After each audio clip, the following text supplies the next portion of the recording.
Ang mga aksyon na hindi pinag-iisipang mabuti ay nagresulta ng ating pagsisisi sa huli.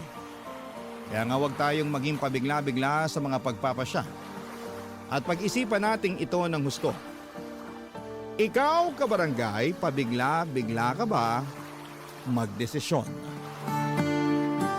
Dear Papa Dudut, dala ng sitwasyon na hindi natin inaasahan at emosyon na hindi mapigilan kaya tayo nakagagawa ng mga desisyon na pabigla-bigla.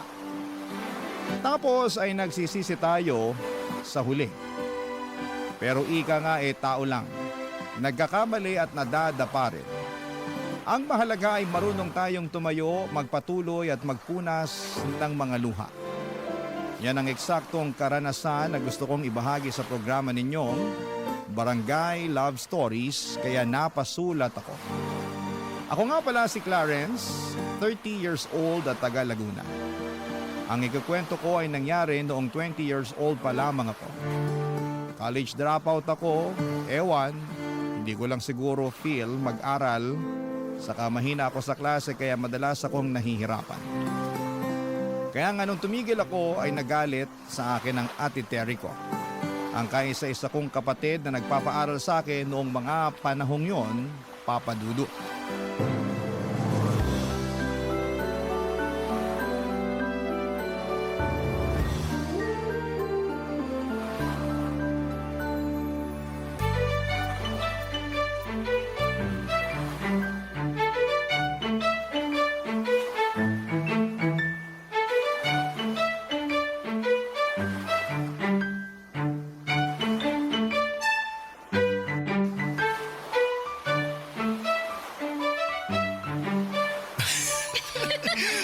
Baby naman nakikiliti ako. Susibil-bil pala ang kiliti mo, ha? Now I know. Uy, ano ba? Tama na. Tama na. Aliw ako pag tumatawa ka eh. Kaya lalo pa kitang kikilitiin. Makahagikik ka naman dyan, Clarence. Ang saya-saya mo pa. Ate, nandiyan ka na pala. Magandang tanghali po, ate. Sino naman yung babaeng yan? Si Emily, ate, girlfriend ko. Girlfriend? Kailan pa naging kayo? Kaninang umaga lang po. Kasasagot ko lang po kay Clarence. Hindi kasi ako tinigilan nitong kapatid niyo eh. Sobrang kulit kaya pinagbigyan ko na. Ay, wow. Baby ko naman Huwag mo na sabihin kay ate. Ay, wow ulit. Sa harap ko pa talaga kayo naglandian, ano? Pasensya na po Hindi lang namin mapigilan eh. Di ba? Wala namang problema yun, pero wala kasing nababanggit si Clarence na may nililigawan pala siya. Kaya nga, gulat na gulat ako na may girlfriend pala siya, tapos dinala niya rito sa bahay ng hindi man lang pinapaalam sa akin. Ate, hindi naman magnanakaw si Emily. Girlfriend ko siya. Hindi ko sinabing magnanakaw siya, pero sana sinabi mo sa akin na may bisita ka pala, no? Baka nakakalimutan mo, bahay ko to. Hindi ko naman nakakalimutan at di ko rin naman inaangkin, kaya huwag kang magtaray ng ganyan. At bakit hindi? May karapatan naman ako. Nako, wag na po kayong mag-away. Hindi kasi maganda sa magkapatid yun. Ineng, wala akong pakialam sa opinion mo. Wala ka namang alam kung bakit ako nagkakaganito. Yang kasing Clarence na yan ang may kasalanan. Ibis na unahin ang pag-aaral, mas inuna pa talaga ang paghahanap ng karelasyon. Ate, hindi naman si Emily ang dahilan kung bakit tumigil ako sa pag-aaral Ayoko lang talaga. Feeling ko di ko kaya yung college. Ang sabihin mo, wala ka lang tiyaga. Dami-daming kaedad mo dyan ang gustong mag-aral. Pero ikaw yung may tsansa kaso binabaliwala mo lang. Sayang naman yung binayad ko sa tuition mo ng mga nagdaang semestre. Di ka naman pala magpapatuloy sa pag-aaral. Ayan ka na naman Anong ginawa ko sa'yo? Nanunumpat ka. Dami mo sinasabi na para bang pinalalabas mo sa harap ni Emily kung gaano ka walang silbi. Bakit? Hindi ba? Siyempre, hindi. Bad trip ka naman ate. Pinapahiya mo ako sa girlfriend ko. Ikaw ang nagpahiya sa sarili mo? Ang tanda-tanda mo na pero wala kang kadala-dala. Kung umasta ka, daing mo pa yung musmus na kailangan ng gabay ng magulang. Hala, grabe ka naman sa mga sinabi mo. Ang OA mo masyado. OA na kung OA pero nagsasabi lang ako ng totoo. Excuse me lang po Medyo umiinit na yata rito eh. May aircon ba kayo? Mukha ba kaming may aircon? At kung meron naman masama ang tingin mo ipapagamit ko sa'yo? Ay, grabe naman siya. Buti pa, Emily, alis na lang tayo dito sa bahay. Doon na lang tayo sa mall magpalamig. Nakakainis kasi dito eh. Buti pa nga. Tara na, baby ko.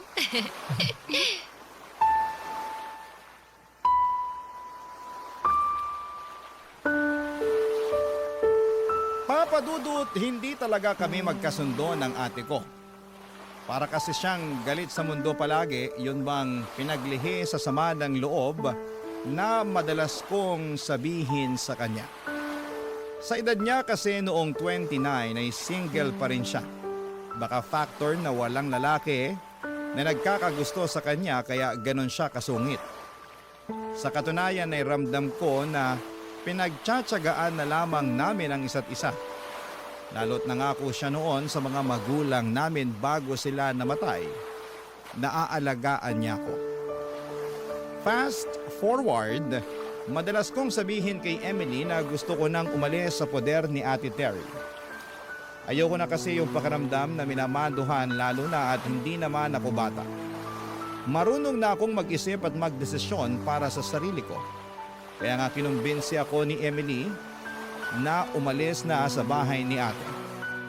Para patunayan sa kanya na kaya ko nang tumayo sa sarili kong mga paa, Papa Dudut.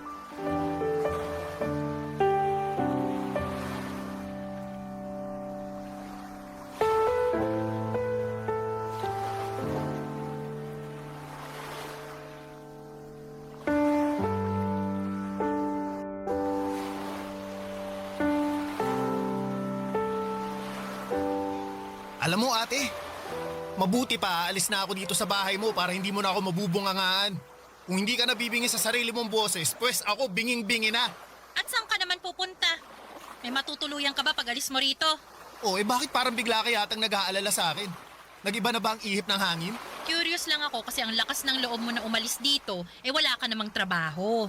Baka mamaya makita na lang kitang namamalimos dyan sa kalye. Grabe ka talaga sa akin, no? Ayun naman kasi ang totoo. Porke wala pa akong trabaho at asa lang sa'yo, ganyan mo na ako pagsalitaan? Anong klaseng ate ka kung ganun? At ikaw, anong klaseng kapatid ka? Imbis na magsikap ka sa buhay at tulungan yung sarili mo, mas pinili mo pang magrebelde. Hindi pagre-rebelde ang tawag kung gusto ko lang matahimik ang utak ko sa mga sermon at pagbubunganga mo. Akala mo kasi kung sino ka kung makapagsalita, di ka rin naman perpektong tao. Saka baka nakakalimutan mong ate lang kita, ha? Hindi kita magulang kaya wala kang karapatan na kontrolin ang buhay ko. Hindi ko kinokontrol ang buhay mo. Tsaka pinagsasabihan lang kita. Kung hindi mo kayang tanggapin yun, mabuti pa nga na umalis ka na sa pamamahay ko at matuto ng buhay sa labas. Tingnan natin kung hindi ka mahirapan. Gusto mo talaga na mahirapan ako, no? Hindi ko gusto, pero mahirap naman talaga ang buhay ah. Hindi mo alam yun kasi nga ang alam mo lang ay magpasarap dito sa bahay natin, magbulakbol sa pag-aaral at makipaglandian dyan sa girlfriend mo. Inggit ka lang kasi ako may girlfriend. Samantalang ikaw walang nagkakagusto sa'yo. Alam mo, tingin ko, di ka na magkakaasawa kasi napakasungit mo. Para kang pinaglihi sa sama ng loob tapos lagi ka pang nakaangil. Pabibilang ko lang yata sa mga daliri ko nang humiti at naging masaya ka eh. Hayaan mo, pag alis mo rito, mapapadalas ng pagngiti at pagiging masaya ko. Grabe ka talaga. Buti pa si Emily may paki sa akin. Baka naaawa lang sa'yo yung girlfriend mo na yun ah. Anong naaawa? Mahal ako ni Emily. At gusto niya na maging maayos ako kaya nga tinutulungan niya ako para matupad ko na yung matagal ko ng plano na umalis dito sa bahay mo. Ayoko na kasi talaga na makasama ka. Di umalis ka! Aalis talaga ako, hindi mo ako mapipigilan. Wow ha? Sino may sabi sa'yo na balak kitang pigilan? Gusto mo ihatid pa kita sa sakayan eh. Masama talaga ng ugali mo. Ginusto mo yan, pangatawanan mo. Pangangatawanan ko talaga. Simula sa araw na to, hindi mo na ako makikita. Papa Dudut, ang daming sinabi ni Auntie Terry pero lahat ng yun ay pumasok lamang sa kaliwa at lumabas din sa kanang tenga ko. Wala na akong pakialam sa kanya dahil desidido na akong magkaroon ng sariling buhay kaya nga malaki ang pasasalamat ko kay Emily dahil inalalayan at tinulungan niya akong maisakatuparan ang bagay na yon. Masasabi ko na sa aming dalawa si Emily talagang mas malakas ang loob na gawin ang mga bagay-bagay. Bago ako umalis sa poder ni Ate Terry ay tinulungan na niya akong maghanap ng maupahang apartment. At nakahanap naman kami noong pasok sa budget.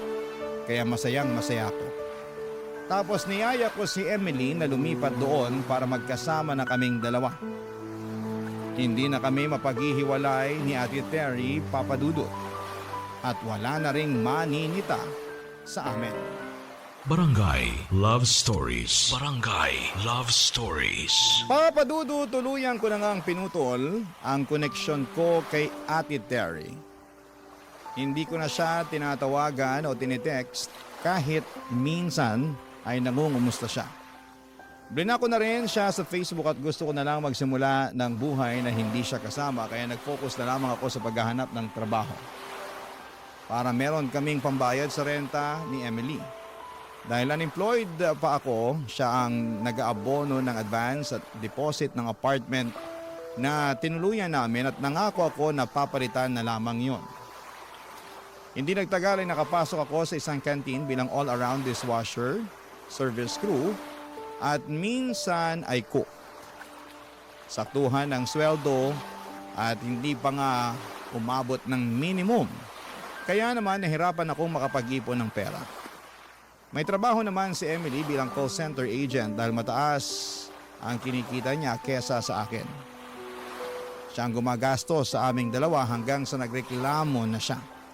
Tapos ay nabuntis ko pa siya kaya lalong nagkanda leche-leche ang lahat, Papa Dudut.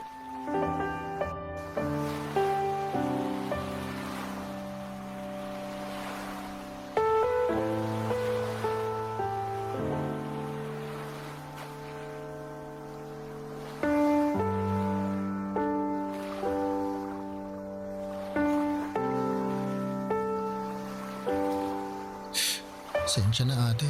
Baka sabihin mo, kinain ko mga sinabi ko. Wala pa nga akong sinasabi pero mukhang gano'n na nga. Wala lang kasi talaga akong matatakbuhan kaya nandito ako ngayon. Bakit di ka tumakbo dun sa girlfriend mo? Gusto ko naman tumakbo sa kanya Palayo nga lang. Nito kasing nakalipas, madalas na kaming di magkasundo. Lagi na kaming nag-aaway. Siguro ng babae ka, no? Huy, hindi Loyal kaya ako, grabe ka sa akin. Nagtanong lang naman ako.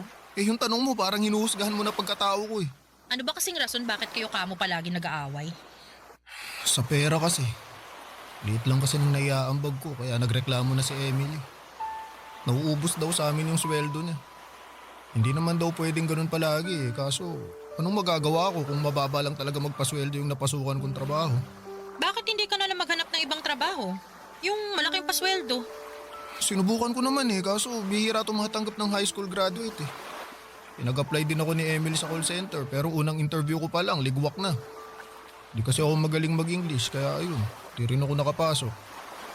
Nag-away pa nga kami kasi gusto niya mag-apply ulit ako pero sabi ko ayoko na, napapahiya lang ako. Medyo ang hirap nga ng sitwasyon mo. Sinabi mo pa. Tapos ngayon, buntis na si Emily. Iba ka rin, no? Nakuha mo pang buntisin yung girlfriend mo? Malamang magkasama kami sa iisang bubong Alam nga namang magtitigan lang kami. Siyempre, may nangyayari sa amin. Alam mo, hindi ako interesado na malaman ang bagay na yan. Pero sana naisip mo na ang hirap ng buhay tapos nakuha niyo pa talagang mag-anak. Yun na nga. Sinisisi nga ako ni Emily kasi binuntis ko raw siya. Kaya tuloy lalo kaming nahihirapan. Ilang buwan na rin kaming di nakakapagbayad ng renta. Paalisin na nga kami pag di pa kami nakapagbayad ngayong buwan Baka sa kalsada na talaga kami pulutin ito. Ate, may ipapahiram ka ba dyan sa akin? Kahit magkano lang. Sige na. Parang awa mo na ate. Wala akong pera rito. Sige na, babayaran ko naman Maawa ka na sa kapatid mo. Wala nga. Pero kung meron man, di rin kita paihiramin Grabe naman to. Hanggang ngayon ba galit ka pa rin sa akin kasi napakasutil kong kapatid sa'yo? Siguro masayang-masaya ka na ngayon na nakikita ako naghihirap Mukha ba akong masaya? Kung masaya ako, sana tumatawa ako ngayon pero hindi naman kaya wag mo akong simulan. Ang akin lang, wala akong mapapahiram at kung mapahiram ko man kayo, sigurado na sa susunod na buwan ikakapusin ulit kayo. Aba, mahal magbuntis sa panahon ngayon, Clarence. Magastos, kaya mahihirapan kang bumuelo niyan. Buti sana kung tumitigil ang mga bayarin, buwan-buwan nandyan yan. Ang magagawa ko lang i-offer itong bahay. Ha? Anong ibig mo sabihin ate? Kung gusto nyo na dito kayo tumira, Wala namang gumagamit ng kwarto mo, tsaka wala rin namang tao rito pag nasa trabaho ako. At least, wala na kayong iisiping renta buwan-buwan. Mas makakaipon pa kayo sa panganganak ni Emily. Salamat ate, pero Pero ayos lang ba talaga sa'yo? ayos lang. Tsaka, di naman din kita matitiis kahit ang tigas ng ulo mo eh. Kapatid kita eh.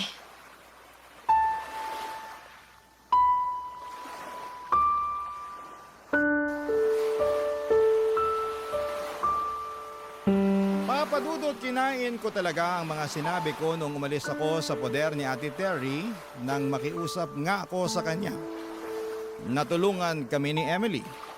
Kaya nga kahit hiyang-hiya ako sa kanya ay tinis ko ang sermon niya sa akin dahil may punto naman ang mga sinabi niya. Pagkatapos ay tinulungan naman niya kami nang alokin niya kaming bumalik na sa bahay niya upang doon na manirahan. Noong sinabi ko kay Emily ang alok ni Ate Terry ay hindi siya natuwa kesyo akala ko raw ba ay gusto ko nang makaalis sa poder ng ate ko ganito ganyan. Pero dahil nga gipit na kami noon at wala nang maibayad sa nirerentahan namin at ayaw na rin naman niyang maglabas ng pera plus buntis pa nga siya ay wala na ring nagawa si Emily kundi ang pumayag na bumalik sa poder ni ate. Kaya lang, papadudot, simula noon, palagi na kaming nag-aaway.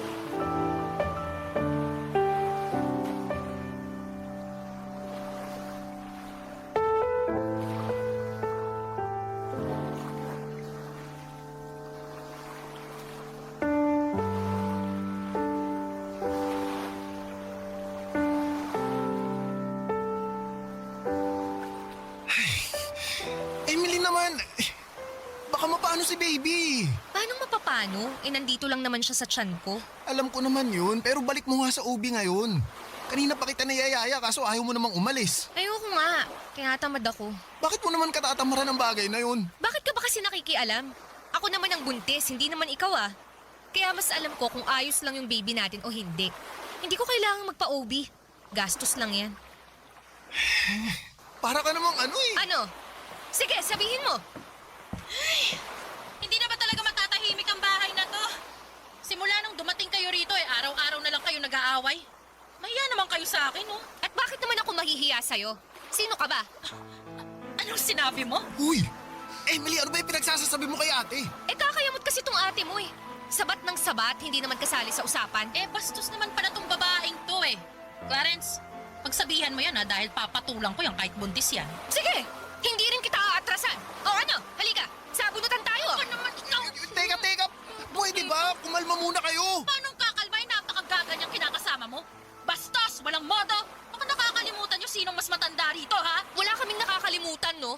Nakakainis ka lang talaga. At ako pa talaga nakakainis. Iyang-iya naman ako sa'yo. Pasensya ka na ate ha, hindi lang alam ni Emily ang sinasabi At niya. ako pa talaga ang walang alam dito, ha? O sige, magkampihan kayo. Magtulungan niyo ako. Parang tanga. Ikaw ang parang tanga. Emily, tumigil ka na. Saka pa, Ano ginawa ko? pareho kayo ng ate mo na nakakainis. Buti pa, matutulog na lang ako. Ayoko makita ang pagmumukha niyo. Mas ayaw kong makita yung pagmumukha mo. Uy, ate, pasensya ka na ha. Hindi naman sinasadya ni Emily yun eh. Buntis lang yun. Pabago-bago kasi yung emosyon. Sinasadya o hindi, bastos talaga yung babaeng yan. Matagal ko na yan napansin sa kanya eh. Akala ko magbabago pero wala man lang character development. Tapos ngayon akala mo kung sino samantalang nakikita na lang naman kayo dito. Alam mo Clarence, mabuti pa umalis na lang kayo rito kasi sumasakit lang ang ulo ko sa inyo eh. Eh saan naman kami pupunta kung aalis kami dito? Ewan ko, hindi ko na problema yon. Bahala na kayo. Total, abuso kayo. Lalo na yung kinakasama mo parang banu mag-isip. Ate naman eh, hindi mo na ba talaga mapagpapasensyahan si Emily? Kung pasensya lang, kotang-kota na ako sa inyo. Panahon na para ako naman ang intindihin nyo, no? Gusto ko lang ng tahimik at stress-free na bahay na uuwian ko pagkagaling sa trabaho. Pero hindi nangyayari yun dahil sa ingay nyo. Para kayong aso't pusa kung magbangayan.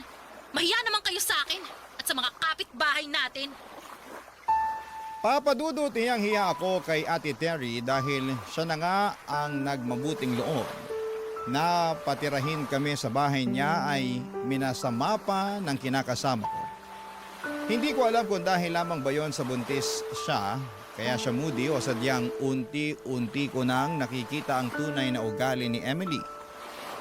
Kaya nga para wala ng gulo ay nag-decide na lamang kaming umalis sa bahay ni Ate Terry makalipas ang isang buwan na paninirahan doon.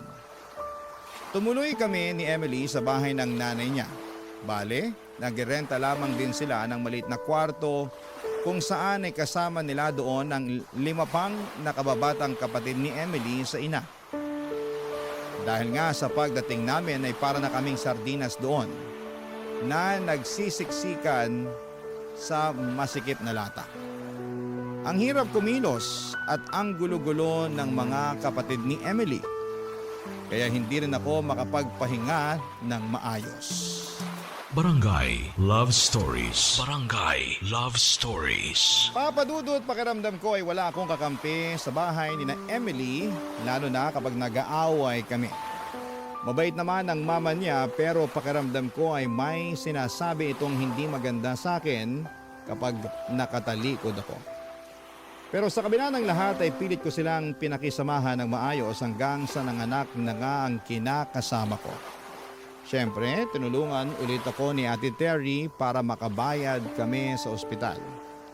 Kaya nga malaki ang pasasalamat ko sa ate kong yon dahil maasahan talaga siya sa oras ng kagipitan. Masasabi ko na naging maayos naman ang unang 2 buwan ng pagiging magulang namin ni Emily. Hindi na kami masyadong nag-aaway noon at ang focus na lamang ay magtrabaho. Kumayod ako ng husto at sa katunayan ay madalas na nga akong mag-overtime at mag-double shift para naman malaki ang pera na maiuwi ko lalo't huminto muna sa pagtatrabaho si Emily para alagaan ang anak namin, Papa Dudut.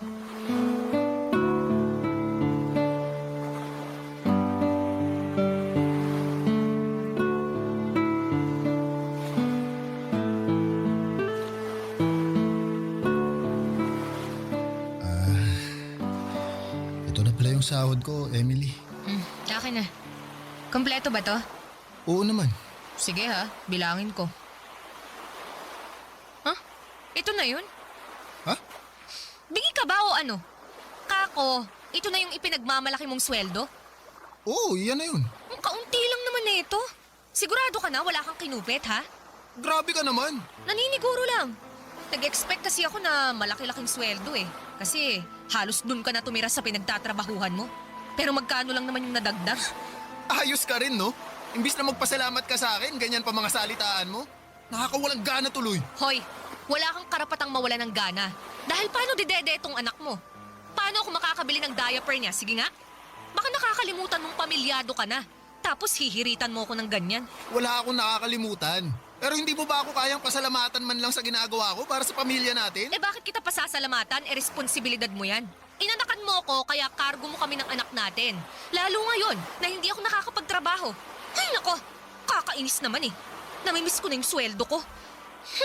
Buti pa nung wala tayong anak. May sariling pera ako. Pero ngayon, wala. Eh sa liit ng sinesweldo mo eh, sakto lang sa pangangailangan ng anak natin. Naiintindihan ko naman na naiinis ka. Pero hindi ba pwedeng lawakan mo naman ang pangunawa mo? Nagsisikap naman ako eh. Nagtatrabaho ko ng mabuti para sa inyo. Mahirap lang talagang buhay ngayon. Ang sabihin mo, mahina kang dumiskarte. Eh buti pa yung ibang lalaki dyan, oh. Ang gaganda ng trabaho, ang lalaki ng sweldo. Buti pa yung ibang babae. Yung mga kinakasama nila, sitting pretty na lang sa bahay nila. Samantalang ako, oh, eto, losyang na.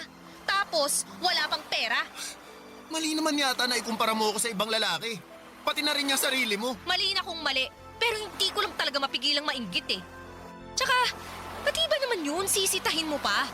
Eh bakit hindi mo nalang pagtuunan ng pansin yung sarili mong diskarte? Para naman umasenso ka, ha? Sabi ko naman sa'yo, nagsisikap ako, di ba? Eh hindi ko naman nakikita eh. Puro ka lang salita. Hindi mo lang talaga napapansin kasi inuuna mo pang mainggit sa iba. Oh, kita mo na? Pati talaga yon, sinisita mo pa. Paanong hindi kita sisitahin? Eh nakakapikon ka na. At ako pa talagang nakakapikon? Ha? Palibhasa! Wala kang alam sa nararamdaman ko! Wala ka rin pakialam! Anong klaseng kinakasama ka? Anong walang alam at pakialam? Meron kaya? Hindi ako naniniwala sa'yo! Eh di huwag kang maniwala. Problema ko ba yon? Alam mo, pagod na ako. At gusto ko lang magpahinga kaya pakiusap. Manahimik ka na dyan. Wala kang karapatang magpahinga. Ano sinabi mo? Narinig mo ang sinabi ko. Huwag kang umastang bingi dyan. Ah! Lintik na buhay naman to, oh! Pati itong kinakasama ko, lintik din! Ah! Papa Dudut, sobrang aburido ako kay Emily kaya hindi ko na nakontrol ang bibig ko na magsalita ng mga masasakit. Bagay na lalo lamang gumatong sa nagbabaga at mainit-init na naming away. Tapos ay kinantsawan pa kami ng mga kapatid niya at pinagpustahan kung sino sa amin ang kakampihan nila. Siyempre walang kumampi sa akin kaya lalo lamang ako nanliit at nakaramdam na pinagtutulungan nila ako. Noong hindi pa humuhupa ang tensyon sa pagitan namin ni Emily ay pumagitna na ang nanay niya para sawayin at awatin kami. Tumigil na ako pero kung ano-ano pa rin mga sinabi ni Emily kaya napiko na ako at nagdesisyon na lamang na umalis sa bahay nila. Bago ko pa mabigwasan ang pagmumuka ng kinakasama ko. Tapos pumunta ako sa bahay ni Ate Terry. Para kung bata na nagsumbong sa kanya kaya naman galit na galit siya. Kasi inaapi na raw pala ako doon.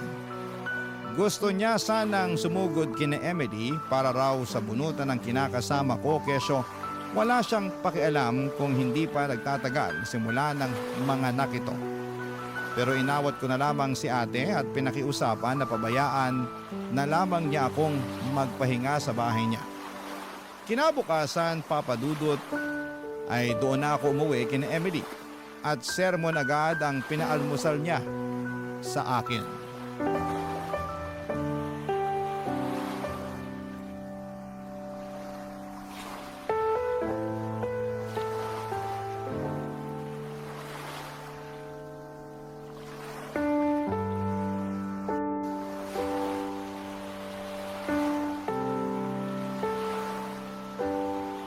Emily, ano ba? Ano ba?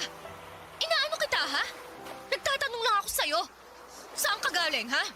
Saan ka natulog? Sagutin mo ako! Kina Ate Terry nga. Kanino ko pa sinabi na galing ako sa bahay niya, di Hindi ba? ako naniniwala sa'yo! May ibang babae ka, no? Aminin mo na! Emily naman eh. Sagutin mo na lang yung tanong ko, Clarence! Wala akong ibang babae. Saka bakit ako mambababae? Mahal na mahal ko kayo ng anak natin. Isip-isip din. Sus! Mahal daw! Ano ba kasi problema mo? Ikaw ang problema ko! Ano ba ginawa ko? Bakit ang sungit-sungit mo sa akin? Nagtanong ka pa talaga, ha? Malamang! Hindi ko maintindihan kung bakit ka nagkakaganyan eh. Hindi pa ba halata, ha? Ang ano? Na hindi na kita mahal! Anong sabi mo? Paano naman nangyari yun? Ewan ko, hindi ko alam. Basta, nagising na lang ako isang araw na nagsisisi na ako na nagpabuntis ako sa'yo. Na ayaw na kitang makasama, ganun. Imposible naman yun. Posible yun. Maniwala ka. Siguro ikaw talaga yung may iba, no? Aminin mo na! Ha? Wala ah. Bakit naman ako maghahanap ng panibagong sakit ng ulo? Sige nga. Ewan ko sa'yo. Hindi ako malanding babae, no?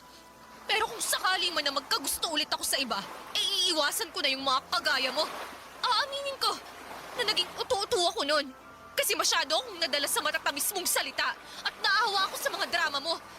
Pero alam mo, narealize ko na mas gusto ko pala ng lalaking mature mag-isip at kaya akong buhayin. Hindi kagaya mo. Ayun! Lumabas din ang totoo sa bibig mo mismo. Pero wala nga sabi akong lalaki. Tsaka bakit ako ang inaakusahan mo? Eh ikaw nga yung kung kani-kaninong bahay nakitulog kagabi. Tigas din ng bunbunan mo, no? Gusto mo tawagan pa natin si Ate Terry para itanong mo sa kanya mismo na andun ako sa bahay niya natulog kagabi? Ayoko nga. Bakit ko gagawin yun eh? Malay ko bang nagsabuatan kayong magkapatid? Siyempre pagtatakpan ka niya. Ah! Para ka talagang taki! Ikaw ang parang tanga! Hindi mo ba talaga ako bibigyan ng katahimikan kahit konti lang?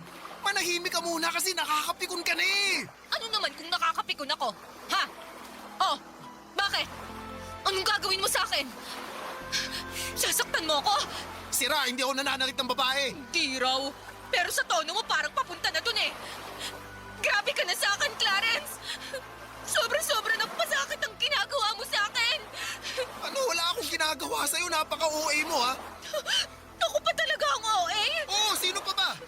Saka bakit ka nag-iiyak dyan? mamaya isipin ng pamilya mo, sinaktan kita o ano, mapasama na naman ako. Masama na naman talaga ang tingin nila sa'yo. At kasalanan mo kung bakit ganon. Buti pa, alis na muna ulit ako. Malapit na akong masiraan ang ulo sa pamamahay na to eh. Pag umalis ka, hiwalay na tayo. Bahala ka sa buhay mo.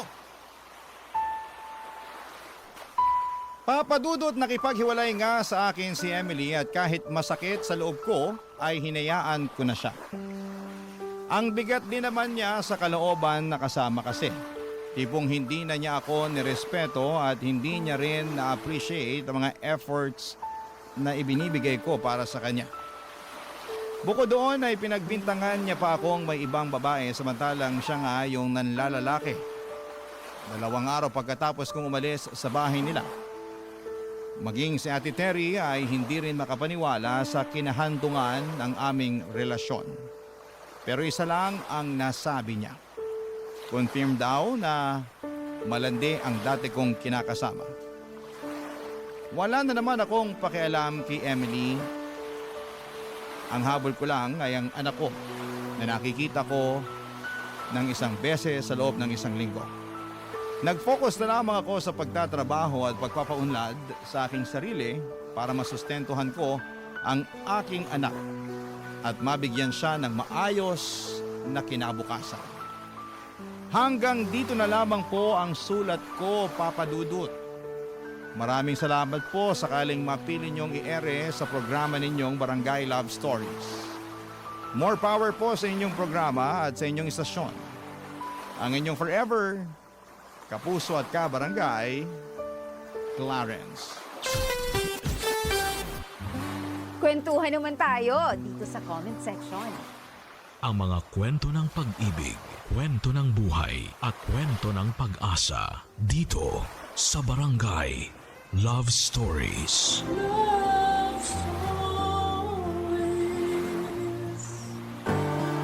Dalawang tao ang inaasahang bubuhat sa isang relasyon upang ito ay magtagumpay. Hindi pwede na isa lamang dahil posible itong bumigay. Ikaw, kabarangay, isa ka bang mabuting katuwang sa iyong kapareha? Dear Papa Dudut, magandang araw po sa inyo at sa mga kabarangay nating nakikinig ng Barangay Love Stories. Sobrang idol ko talaga kayo, Papa Dudut. Kaya naman wala akong pinapalagpas na episode ng programa ninyo online. Natutuwa at nakaka-relate kasi ako sa mga kwento na ibinabahagi ng mga letter senders ninyo. Ako man ay may sarili ring istorya na gustong i-share, kaya ako nagpadala ng aking sulat. Ngunit bago tayo dumako doon ay nais ko munang magpakilala sa inyo at sa mga taga-pakinig natin. Ako nga pala si Yeri, 32 years old at kasalukuyang nandito sa Taiwan bilang OFW. Alam nyo, ni sa hinagap ay hindi ko naisip na magtatrabaho ako sa ibang bansa. Kontento na kasi ako noon na nasa Pilipinas lamang kasama si Terence, ang long-time boyfriend ko. Kung mag-ibang bansa man kami ay bakasyon lang sana. Lalo't plano na rin sana naming bumuo ng pamilya.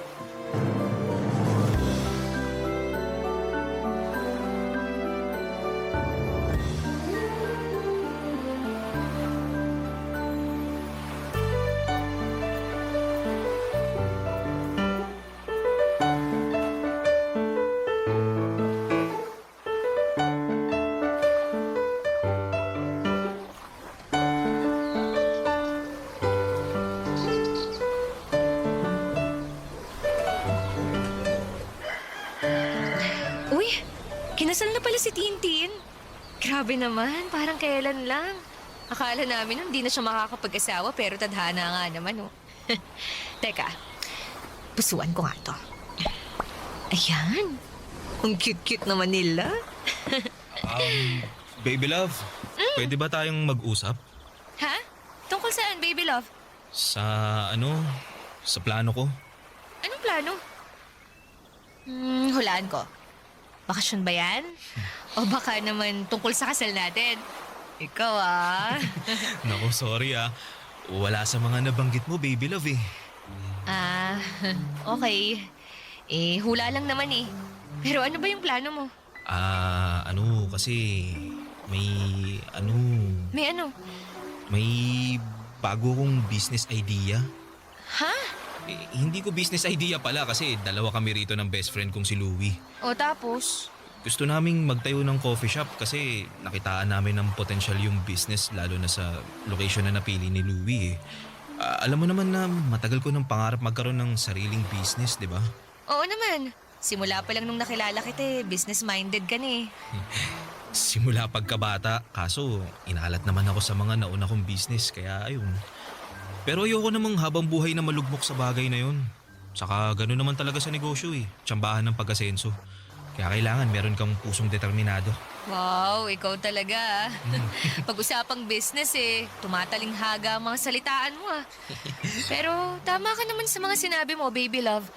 Kaso, anong plano nyo ni Louie? First step, kumbaga, para masimulan nyo yung business nyo.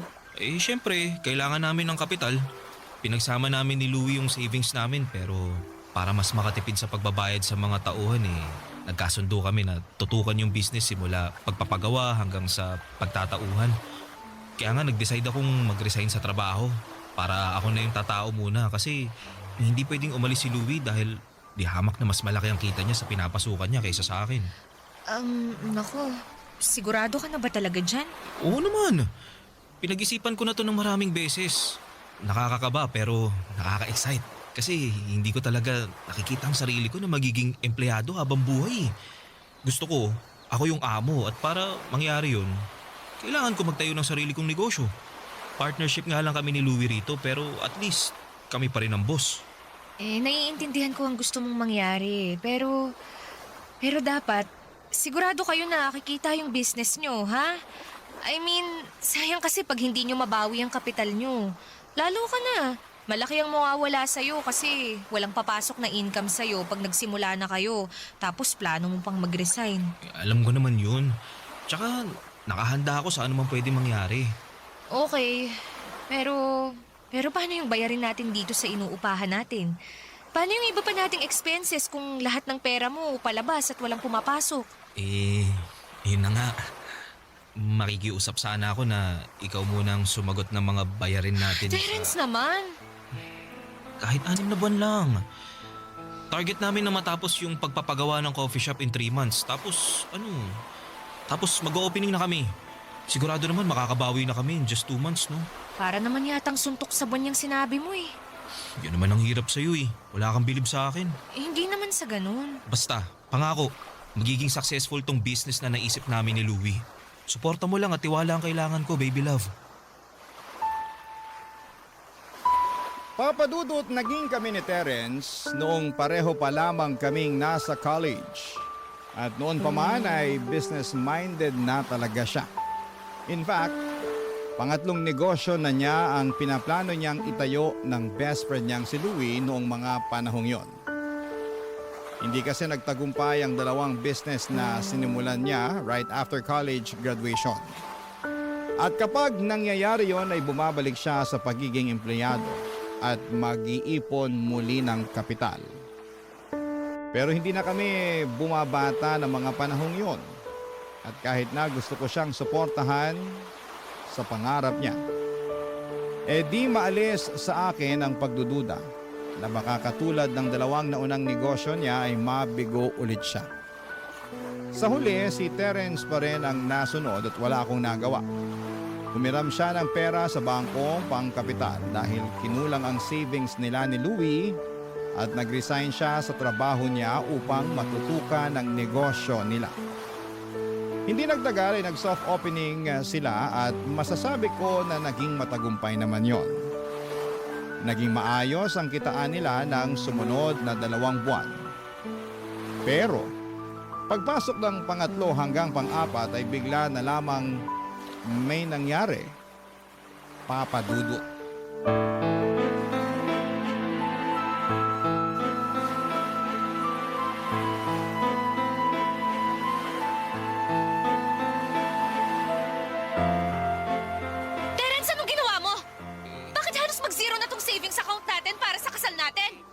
pasensya ka na, baby love. Huwag mo ako ma-baby love dyan, ha?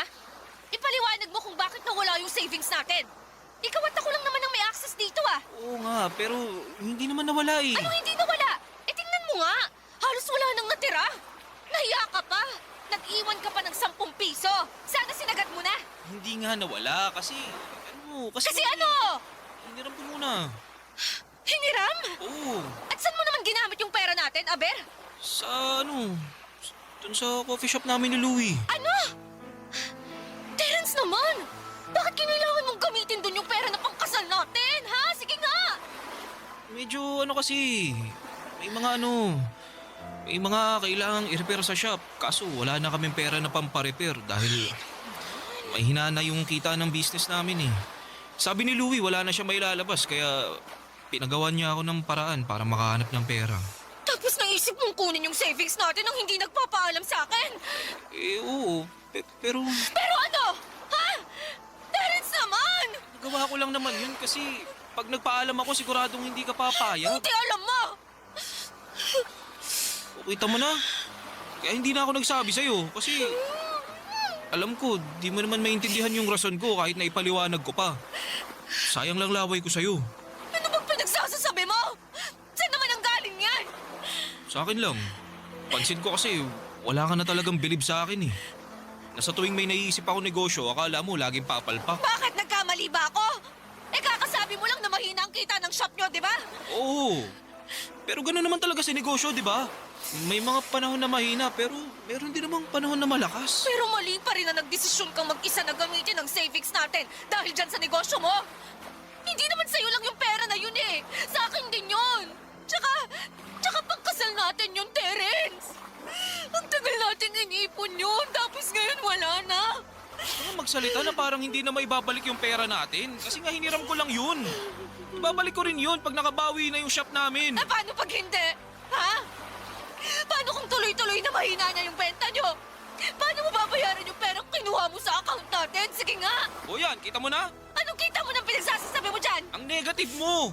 At halatang halata na wala ka rin bilib sa akin. Buti pa yung asawa ni Louie, sinusuportahan siya sa ginagawa niya. Pero ikaw, Parang hindi naman yata tamang ikumpara mo ako sa asawa ni Louie. Kung tutuusin may kaya sila. At hanggang ngayon, may trabaho si Louie. Hindi kagaya mo na nakatali na dyan sa negosyo nyo at hinahayaan akong bumuhat sa relasyon natin. Ano? Sabihin mo hindi! Lalatagan kita ng mga resibo, pati na rin ng mga pangako mong napako! Papadudot, sobrang sama ng loob ko dahil sa ginawa ni Terence sa savings namin for our wedding. Pero sa abot ng makakaya ko ay inuunawa ko pa rin siya. Kahit na galit ako, hinahanapan ko pa rin ang dahilan ng puso ko na patawarin siya sa hindi niya pagpapaalam sa akin. Nakukuhanin niya ang pera namin at gagamitin sa business nila. Para sa akin ay masakit ang ginawa niyang yon dahil nga naglihim siya at nagdesisyong mag-isa. Kaya naman pinalipas ko na lamang muna ang mga araw at nag-focus na lamang sa aking trabaho. Papadudot, ginugol ko ang aking atensyon sa pagtatrabaho nang sa ganon ay hindi ko maalala na masama ang loob ko sa aking kinakasama. At effective naman dahil unti-unti ko na lamang nakalimutan ang ginawa niya. Sa huli, wala pa rin naman akong ibang gusto kundi ang magtagumpay. Ang negosyo nila Terence. Katulad po ng matagal na niyang pangarap, Papadudot. Barangay Love Stories. Barangay Love Stories. Papadudot, matagal bago na ibalik ni Terence ang savings namin na ginamit niya para sa business nila. Utay-utay kasi ang pagbabayad niya kasabay ng iba nilang binabayarang utang para sa kapital nila. Kaya ang ending noong nakumpleto yon ay hindi na rin yon nadagdagan pa. Tapos makalipas lamang ang 1 taon ay tuluyan ng nagsarado ang coffee shop nila. Sinubukan pa nga nila yung ipasalo pero wala na talagang pag-asa. Kaya para makabawi sa mga nalugi ay binenta na lamang nila ang mga kagamitan na pinondar nila. Tapos ay pinaghatian nila ng kaibigan niya ang perang napagbentahan nila. Kaya lang ay mas malaki pa rin talaga ang nailabas nila kaysa bumalik sa kanila. Sobrang lugi. Pero mabuti na rin at meron kaysa wala, Papa Dudut.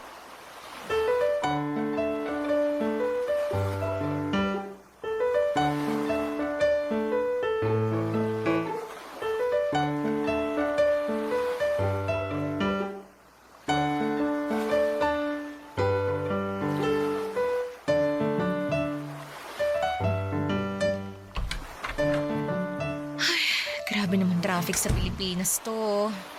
Wala na ba talagang pagbabago? Aalis kang fresh papasok ng trabaho, tapos uuwi kang bruha. Kulang na lang walis tambo eh. Teka, bakit ba ang dilim dito sa bahay? Asan na ba yung switch ng ilaw para mabuksan? Happy birthday to you. Happy birthday to you. Happy birthday, happy birthday. Happy birthday to you. Happy birthday, baby love. Terence? Happy birthday. Oh, blow mo na tong kandila ng cake mo, dali. Ha? Sige na. Pero bago yun, mag-wish ka muna. Dali. Sige, teka. Ayan, nablow ko na. Happy birthday ulit. Thank you. Oh, sa tono mo, mukhang nakalimutan mong birthday mo ngayon ah. Medyo. Ang dami kasing ginagawa sa opisina eh. Tsaka ano... teka nga. Ibig sabihin, nandito ka lang talaga sa apartment? Oo. Bakit? Saan pa ba ako pupunta? Ewan ko. Sabi mo kasi sa akin sa text eh, di mo ako masusundo kasi may lakad ka. Nung tinanong ko kung saan, hindi ka naman nag-reply. Tapos malalaman kung nandito ka lang pala sa apartment natin? Oo, teka. Kalma ka lang. Eh paano ako kakalma? Eh naipit lang naman ako sa malalang traffic kasi hindi mo man lang ako sinundo. Eh nandito ka lang naman pala. Kung naman no. Siyempre, pag sinundo kita, hindi na kita masusurpresa ngayong birthday mo. Nagluto ako ng masarap. Yung mga paborito mong ulam, tsaka nag-order din ako ng palabok at kakanin na gusto mo. Higa, dali. Andun na sa mesa lahat oh. Upo ka na lang at kakain. Tara, punta na tayo dun. Sige na. Huwag mo na ako simangutan ng ganyan.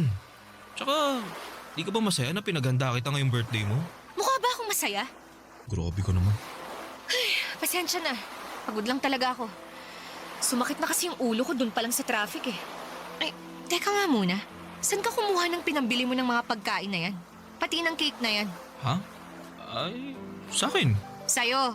So, ibig sabihin may pera ka? Oo. Nag-loan ako sa online lending app. Terence naman! Dapat hindi mo na ginawa yun! Gusto ko lang naman kasi maging espesyal yung araw na to, lalo na't birthday mo. Gets ko naman. Pero sana naging practical ka na lang. Buti nakapag-loan ka pa sa dami ng utang mo na hindi mo na nababayaran. Oo, pero nakailang subok din ako. Oh, paano mo ngayon babayaran yung niloan mo? Wala ka namang trabaho. Wala kang source of income tapos nagdagdag ka pa talaga ng utang. Naghahanap naman ako ng mapapasukan eh. Pero hanggang ngayon wala ka pa rin napapasukan. Kasi masyado kang mapilit tsaka mareklamo. Yung hindi mo pa nga nasusubukan pero umaayaw ka na agad. Para kasing di na ako sanay na may amo. Kasi gusto mo ikaw yung amo, ganon. Oo, Kaya lang paano mangyayari yan kung palpak naman yung negosyo nyo at ang laki ng nalugi sa inyo? pwede ba wag mo nang ipaalala yung nangyari? Masakit pa rin naman para sa amin yun. Oo nga, nandun na ako. Pero hanggang kailan ka masasaktan at magmumukmuk dyan? Kailan mo ako planong tulungan sa mga bayarin natin dito sa bahay? Napapagod na rin ako at nasasagad. Pwede ba? Saka na lang natin pag-usapan ng bagay na yan kasi dapat nagse-celebrate tayo ngayon kasi birthday mo. Bukod doon, may isa pa sana akong sorpresa sa'yo. Ano na naman yan? Teka lang ha. Kukunin ko lang sa bulsa ko. Ito, nakuha ko na. Ano yan? Teka, bakit ka lumuluhod? Di ba halata? Kasi gusto na kitang alukin na magpakasal sa akin. Alam ko na matagal mo nang gustong bumuo ng sarili nating pamilya. Sorry kasi ngayon ko lang naisip na hindi na nga tayo bumabata. Pero di pa naman huli ang lahat, di ba? Pwede pa tayo magsimula kaya sana pumayag ka ng makasal tayo. Will you marry me, Yeri? Seryoso ba talaga yan? Oo naman. Ayan oh, may singsing na nga ako oh. Na binili mo sa perang inutang mo. Yeri naman, wala namang masama sa utang. Wala mang masama kung binabayaran mo na at hindi mo na dinadagdagan. Pero hindi. Imbis na makaahon ka sa utang, lalo kang malulubog sa ginagawa mo. Tsaka ngayon ka pa talaga nag-alok ng kasal. Kung kailan parang, Oh, anong ibig mo sabihin? I'm sorry, pero tinatanggihan ko tong alok mong kasal. Sorry talaga. Yeri, hindi mo na ba ako mahal? Mahal kita. Pero gusto kong ayusin mo muna yung sarili mo. Maghanap ka ng trabaho. Bayaran mo yung mga utang mo. At tulungan mo ako sa mga bayarin natin sa bahay. Pag nagawa mo yun, baka magbago ang isip ko at pumayag na akong magpakasal sa'yo. Papa Dudut, hindi naman siguro ako masamang girlfriend kung tumanggi ako sa kasal na alok ni Terence sa akin.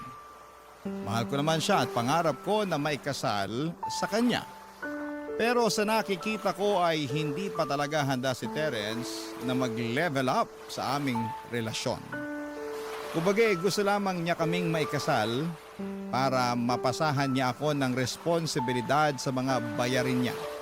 Since mag-asawa na nga kami noon. At ayoko noon dahil hindi nga ako pala utang tapos bigla ako magkakaroon ng mga utang. Kaya nga kahit sumama ang loob ni Terence ay hindi ko siya pinansin.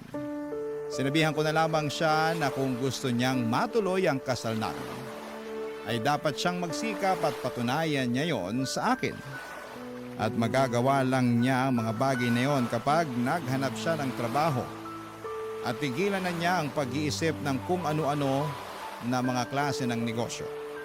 Pero imbis na gawin ang bagay na yon, ay mas naging bulakbol pa si Terence. And I had enough. Papa Dudut.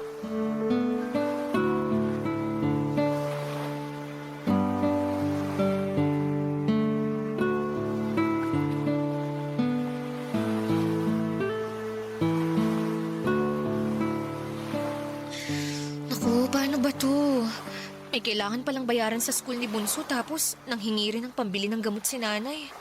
Sigurado, kukulangin na yung sweldo ko lalo't bayaran din sa renta ngayong buwan. Nandiyan ka pala sa kusina, baby love. Kanina pa kasi kita hinahanap eh.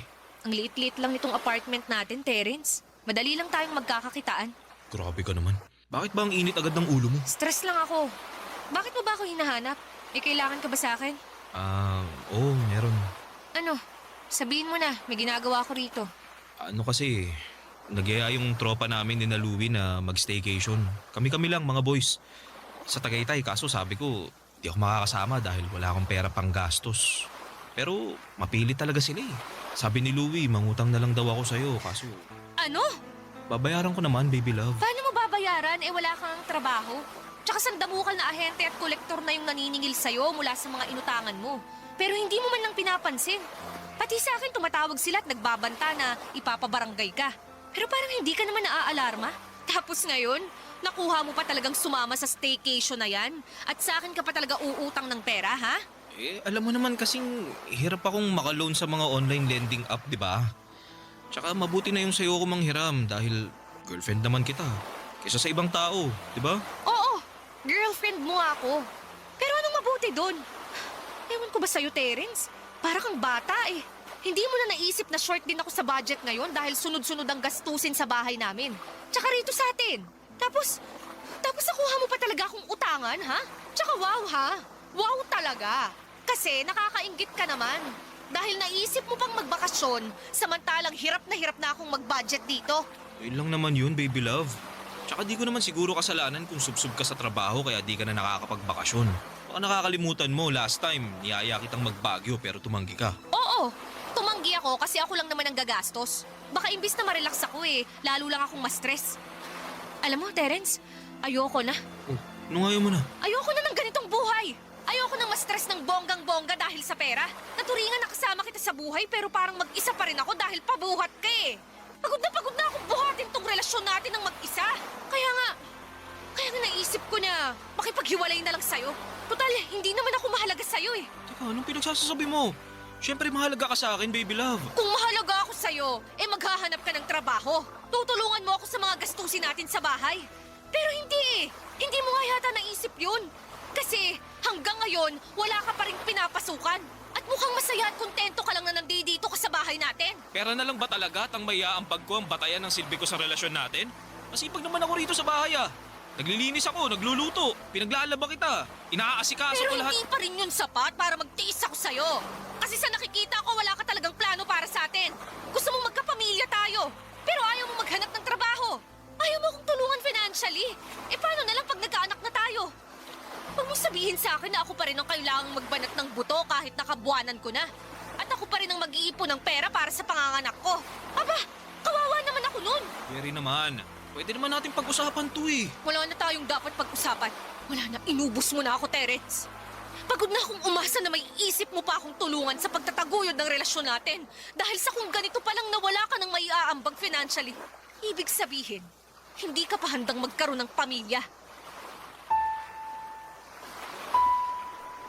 Papa Dudut, isa sa mga pinakamahirap na desisyon na ginawa ko sa buhay ko ay ang pakikipaghiwalay sa taong mahal na mahal ko pa.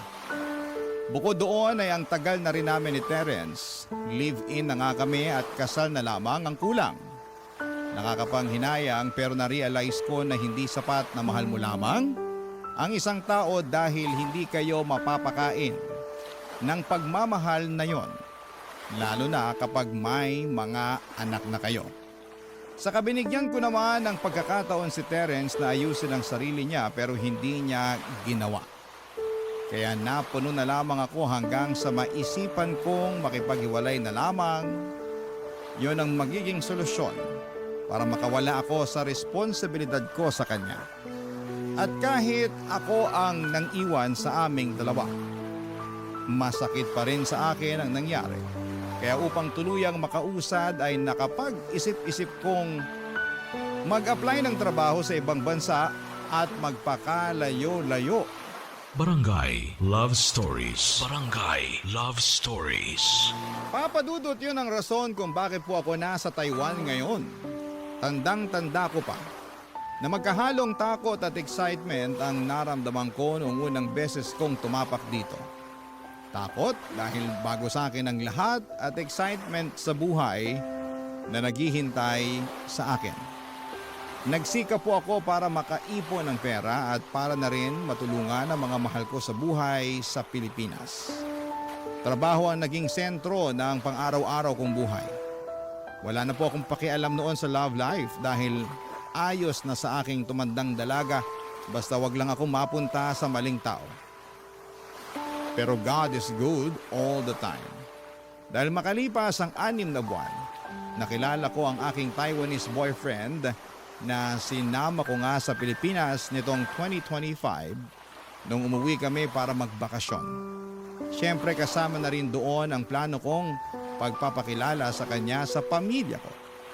Kaso hindi ko inaasahan ang pag-eksena ni Terence nung nalaman niyang nakauwi na ako. Gulat na gulat ako noong sumugod siya sa bahay ng nanay ko at nanggulo kesyo gusto raw niya akong makausap. Kaya pinagbigyan ko na rin siya. Papa Dudut.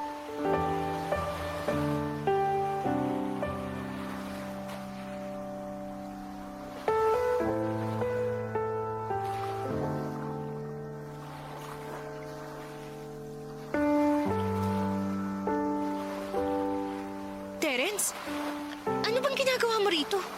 Pasensya ka na, Yeri, kung biglaan na lang akong pumunta rito sa inyo ah. Nung nabalitaan ko kasi na nakauwi ka na, na-excite akong makita ka eh. Nakita mo na ako. Ano pang kailangan mo? Yeri, huwag ka naman ganyan sa akin. Ano mo kung ganito? Yun bang parang ang lamig-lamig ng pakikitungo mo? Hindi mo ba ako na-miss? Halos 2 taon din yata tayong hindi nagkita, di ba? Pasensya ka na, pero hindi kita na-miss eh.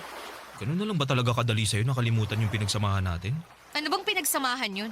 Alam mo kung anong tinutukoy ko, Yeri. Sorry pero wala naman akong rason para alalahanin pa yung pinagsamahan natin. Lalo na't ang naaalala ko lang yung rason kung bakit tayo naghiwalay. Teka nga, huwag mong sabihin na hindi ka pa rin nakaka-move on. Hindi pa nga. Terence naman, almost 2 years na rin ang lumipas. Sasabi mo na lang din yan kasi may nakilala ka ng bagong mamahalin. Samantalang ako, eto wala. Wala pa at hindi ako naghanap ng iba kasi nga mahal pa rin kita. Hindi naman yata kasalanan ng boyfriend ko ngayon na dumating siya sa buhay ko. At huwag mo rin sa akin isisi na wala ka pa rin nakikilalang ibang babae. Di ka ba nakikinig? Mahal pa nga kita at kahit kailan hindi ako makaka-move on sa relasyon natin. Kaya nga, nung nalaman kong uuwi ka rito sa Pilipinas para magbakasyon, Di na ako mapakali. Inabangan ko talaga yung pagdating mo para personal kang kausapin. Eh ano pa bang pag-uusapan natin? Sa nakikita ko kasi, wala na tayong dapat pag-usapan. Meron pa. Meron pa kasi gusto kong makipagbalikan sa'yo. Gusto kong ligawan ka ulit. Gusto kong maging tayo ulit. Anong sinabi mo? Hindi ko kayang mabuhay sa mundo nang wala ka sa piling ko, Yeri. Mahal na mahal kita eh. Sobrang sakit na nakipaghiwalay ka sa akin noon. Hanggang ngayon, di ko pa rin matanggap. Pag naalala ko yung rason kung bakit mo ko iniwan, nagagalit ako sa sarili ko. Kaya nga para maging karapat-dapat ulit ako sa'yo, sinubukan kong ayusin ang sarili ko. Pero dahil sa kalungkutan at matinding selos nung nalaman kong may iba ka na, lalo lang ako nalugmok. At anong gusto mong mangyari? Samahan kita sa pagkalugmok mo? Ayos ka rin eh, no? Idadamay mo pa ako. Tsaka para sa kaalaman mo, ginawa ko na yan noon. Sinamahan na kita sa pagkalugmok mo, hindi lang isang beses, kundi maraming beses pa nga. Binuhat pa nga kita, di ba? Inalalayan, sinuportahan, at nagtiis ako sa relasyon natin. Kahit na ako yung babae. Pero anong ginawa mo? Ha? Wala. Naging kampante ka na nandyan lang ako sa tabi mo. Kasi mahal kita. Kaya nga iniwan na kita nun eh. Kahit masakit din sa akin. Kasi alam ko, wala akong magiging kinabukasan sa'yo. Tapos ngayon, isusumbat mo sa akin yung nangyari sa'yo, ha? Mas lalo mo nang pinatunayan na wala talaga akong mapapala sa'yo sakaling ikaw ang nakatuluyan ko. Dahil hindi ka pa nagbabago. Alam mo, Terence, mabuti pa umalis ka na. Huwag ka nang bumalik. Dahil sinisira mo lang yung bakasyon namin. Please lang, nakikiusap ako sa'yo. Papa Dudut, hindi ko akalain na magagawa ni Terence ang bagay na yon. Akala ko kasi makalipas ang 2 taon ay nakausad na rin siya. Pero nagkamali ako dahil parang mas lumala pa yata ang sitwasyon niya mula nung iwanan ko siya. And at the same time ay nakaramdam din po ako ng matinding awa para sa dati kong karelasyon. Awa dahil lalo niyang inilugmok ang kanyang sarili kesa tulungan yon. Kaya nga hindi na rin namin tinuloy ang pagpapabarangay sa kanya noong araw na sumugod siya sa bahay para manggulo. Pero makaraan lamang ang ilang araw. Nagulat na lamang ako matapos makarating sa akin ang balita na nagtrending ako sa Facebook, lalo na sa mga kakilala at kaibigan namin, nang mag-post si Terence ng maling kwento at pinalabas doon kung paano ko siya iniwan para ipagpalit sa iba. Grabe, Papa Dudut. Sirang-sira ang imahe at mental health ko noon. Bukod doon ay panay din siya ng tawag at text sa akin. Gusto raw niya akong makausap, ganito, ganyan. Kaya pumayag na ako't pinapunta ko siya sa bahay para magharap na kami sa huling pagkakataon.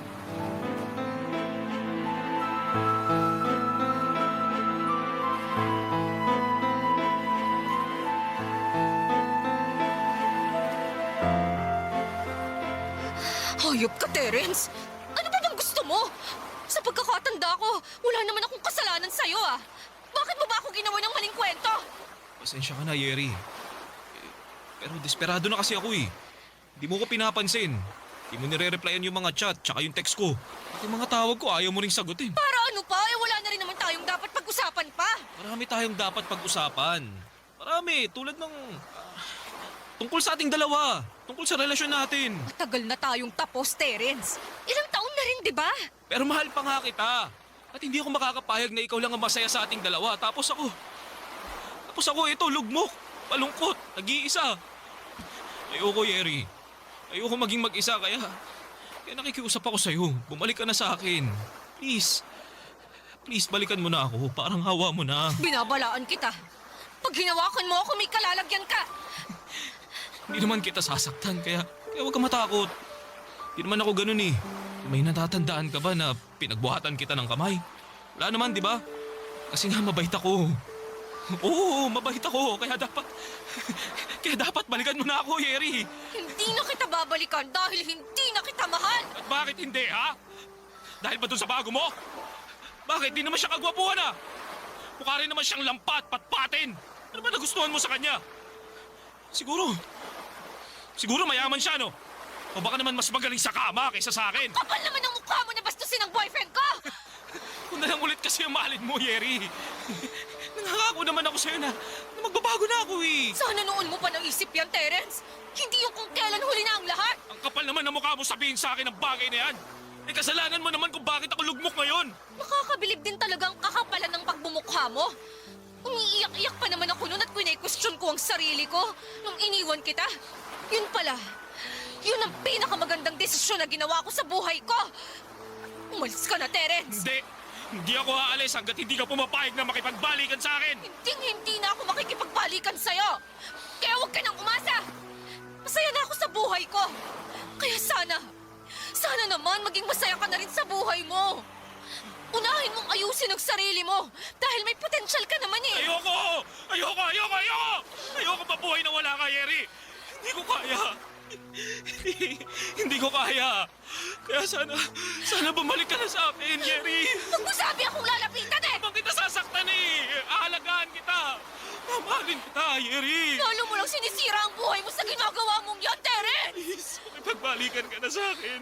Tayo na lang ulit. Iwan mo na yung bago mo. Ako na lang ulit ang mahalin mo, Yeri. Pakiusap. Please, Yeri, mahal na mahal kita. Mahal na mahal kita. Mahal na mahal kita, Yeri! Papa Dudut, bago pa ako tuluyang mahawakan at malapitan ni Terence ay umeksena na ang boyfriend ko at mga magulang ko para ipagtanggol ako. Nagkagulo pa nga ng bahagya matapos suntukin ng tatay ko si Terence. Inawat na lamang siya ni nanay bago niya mapuruhan ang dati kong kinakasama. Takot na takot ako dahil para na itong nasisiraan ng ulo. Kaya agad kaming nagpatawag ng pulis. Mabilis nilang dinampos si Terence at dinala sa presinto. Doon ay muli kaming nagkaharap at sinampahan ko siya ng kaso. Naging sobrang hassle ang sana'y masayang bakasyon namin sa Pilipinas ng boyfriend ko. And to make the story short ay naglabas ng restraining order ang hukuman para hindi na makalapit sa amin si Terence. Kaya kahit papaano ay napanatag na ako. Ngayon ay nandito na naman ako sa Taiwan pero aminado po ako na may mga gabi pa rin na bumabalik ang trauma ko dahil sa mga nangyari. Kasama na po doon ang pagsisisi na sana ay hindi na lamang ako pumayag na makipag-usap muli sa dati kong kinakasama. Pero buti na lang, nandito ang boyfriend at ang pamilya ko para maging sandigan ko at maging matibay ang aking support system. Sa ngayon, Papa Dudut, mas nakafocus na lamang po ako sa aking trabaho at sariling buhay. At umaasa na unti-unti ay mawala na sa aking isipan ang nakakatakot na pangyayaring yon. Maraming salamat po, Papa Dudut, sakaling mapili po ninyong basahin ang aking kwento. God bless and more power po sa Barangay Love Stories. Ang inyong kapuso at ka-barangay forever, Yeri. Uy, kabarangay! Agree ka ba sa ending ng ating barangay love stories na ito? I-share mo na ang feelings mo sa ating comment section